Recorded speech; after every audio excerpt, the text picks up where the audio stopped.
And everyone's going to love this topic or hate it. What is monarchy online? What can you tell us that we don't know about the monarchy because we haven't been educated? Well, for me, Monarchy Online, it's actually an online charitable organisation. It's not a registered charity. It's an organisation of like-minded people that get together. We may well go and look at a historic place or a palace or something that we can learn about. We might celebrate, we might go and watch an event, say it could be a royal wedding, it could be anything that we can get together and we can learn about. Because my biggest thing here, which people are asking, if you say, do you want the monarchy? Well, hold on, how can you make a decision whether you want it or not if you've not been taught about it at school? I wasn't taught about it at school. About the monarchy? No. Okay.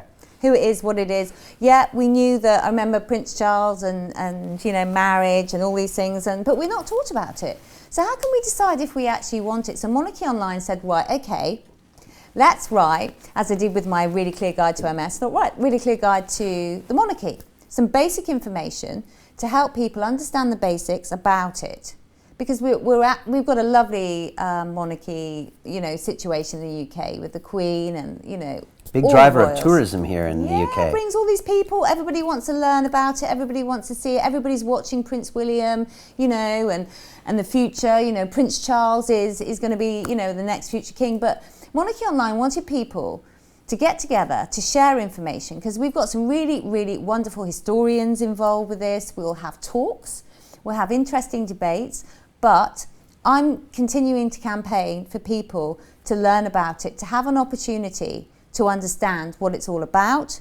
Then they can say whether you want it or you don't want it. Most people, when they find out about it, when they see what the royals do, whether it be for charity, for supporting countries, supporting, as you said, tourism, business, infrastructure development, whatever, loads of things. When people really understand about that, then they can make an informed decision because you're not taught about it at school. Okay, and what about the people that say the monarchy should be abolished and the Queen should start paying taxes? What do you say to that? Well, everyone's allowed an opinion, but, as far as I can see it, the Queen does pay certain amounts of elements of monetary they've got to. It's a business as well.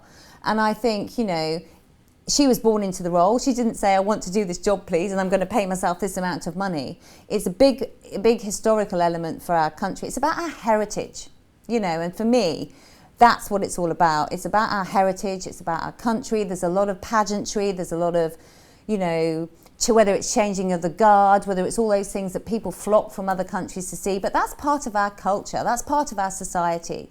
And I think, we should have the choice whether we want it or not.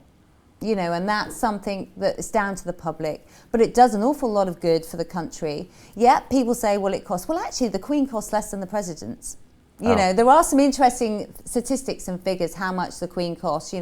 How much does it cost to have a monarchy? About £1 a year taxpayers pay. It's not that much. Everyone goes on about this big amount of money and it's like, well, it's not actually.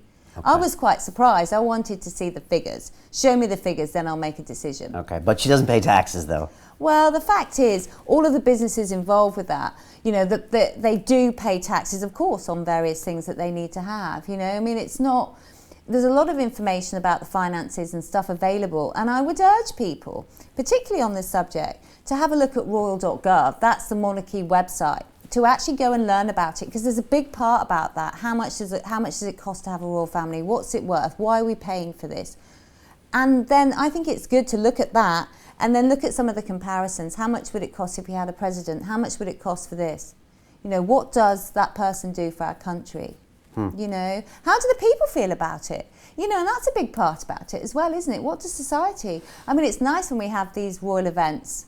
You see the people engaging. Yeah, it's fascinating. I'm obviously an American here watching it, but when Prince William gets married, it's a big deal. Yeah. And it was a special day, and it was beautiful. Yeah. And when I see, honestly, the tireless efforts that the entire family does when they tour the world, meeting all these people and leaders and charities, I don't know, I wouldn't want that job. It looks really hard. Yeah. And if you look at it purely economically from a return on investment, they bring in a massive amount of money to this country for tourism.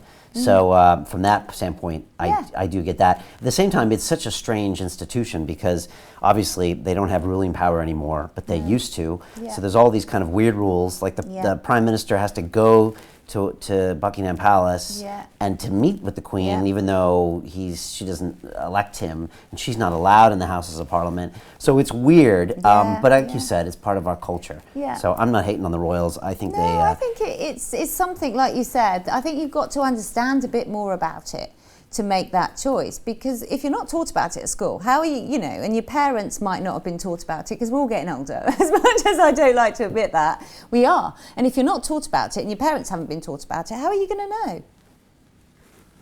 And this is why there is a lot of information out there, and that, if I can get one message across here, there's information to answer all those questions on royal.gov. There's information about that. There's information on the Monarchy Clear Guide, about what it's all about. But as I said, it's something for society, and we're seeing the rewards of it at the moment, aren't we?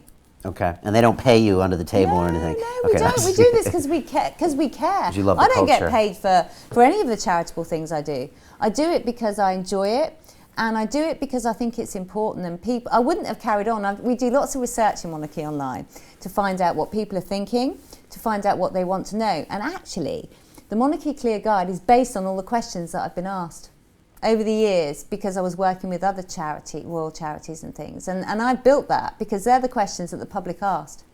Just so we have the time now, 3 biggest misconceptions or questions people have about the monarchy. You mentioned one earlier, Prince William isn't next, Charles is next to be king. Yeah. What are the other things that people just should know? Well, like you said, I think they should know about what they're doing in society today. I think they should know about all the good stuff. Okay. I think they should understand about the role of, because the Queen's not just the Queen of this country, all the sovereign nations, the Commonwealth. There's a whole load of information about the Commonwealth. She's the head of the Commonwealth. I think it would be good if people actually looked at the bigger picture. Okay, and she's not a political entity. No. She goes out of her way not to be political. No, not at all. Correct. And also she jumped all out of the her plane family. for the Olympics. That was a big move, Absolutely. right? Yeah, and her husband's, he's there, isn't he? Yeah. We all want a man like that's there. I really want to meet ready. him. Yeah. I want to have him on the show. He's quite a Absolutely. character. Well, I think you should. I mean, that's the thing, We've got with Monarchy Online, we've got a Royal Princess Katerina, who's a patron, of the charity, and she's great. And the work, she's non-stop. I think I'm busy, but all the work is like, I've got to go and support this charity. I'm supporting football. We're doing this, we're doing that. And they're doing so much all the time. And I think, like you said, go and have a look at their diaries. Yeah.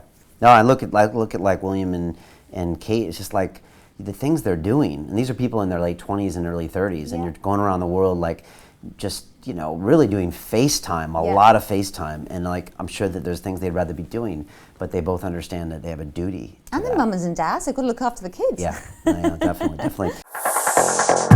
Continue watching this fascinating conversation for free by clicking on the link below to visit our website, learn from the best minds in the world, and connect with a community of passionate people building the best versions of themselves.